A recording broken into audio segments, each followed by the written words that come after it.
મહારાષ્ટ્રના યવતમાલ જિલ્લાના દરવા railway station નજીકના ખાડામાં ડૂબી જવાથી 4 માસૂમ બાળકોના મરણ થયા છે। જે પ્રમાણે માહિતી મળી રહી છે અમારા સંવાદદાતા સતીશ સોની તરફથી, તે પ્રમાણે યવતમાલ જિલ્લાના દરવા રેલવે સ્ટેશન પરિસરમાં 20મી ઓગસ્ટના રોજ સાંજે 5 વાગે એક હૃદયદ્રાવક ઘટના બની ગઈ। ચાલુ રેલવે કાર્ય માટે ખાડા ખોદવામાં આવ્યા હતા। એ ખાડામાં નાહવા ગયા અને તરવા ગયેલા સગીર બાળકોના ડૂબી જવાથી મરણ થયા છે। 4 બાળકોના મરણ થયા છે। જે પ્રમાણેની માહિતી મળી રહી છે એ પ્રમાણે 4 બાળકોના મરણ થયા છે। ચારે રેલવે સ્ટેશન પરિસરમાં રહેતા હતા। 4 બાળકોના મરણ થયા છે।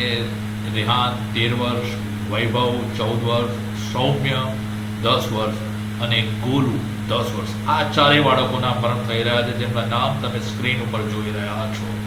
ઘટના બાદ સ્થાનિક નાગરિકોએ તાત્કાલિક બાળકોને પાણીમાંથી બહાર કાઢ્યા હતા અને દરવાના સબ ડિસ્ટ્રિક્ટ હોસ્પિટલમાં દાખલ પણ કર્યા હતા।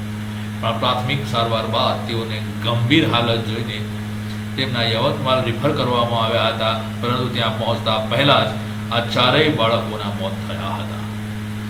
મહારાષ્ટ્રની આ ઘટના છે। મહારાષ્ટ્રના યવતમાલ જિલ્લાના દરવા રેલવે સ્ટેશન પરિસરની આ ઘટના છે, જ્યાં કામ ચાલી રહ્યું હતું। કામ માટે ખાડા ખોદવામાં આવ્યા હતા અને ખાડામાં પાણી ભરાયું હતું અને એ પાણીમાં 4 માસૂમ બાળકોના મરણ થયા છે ડૂબી જવાથી।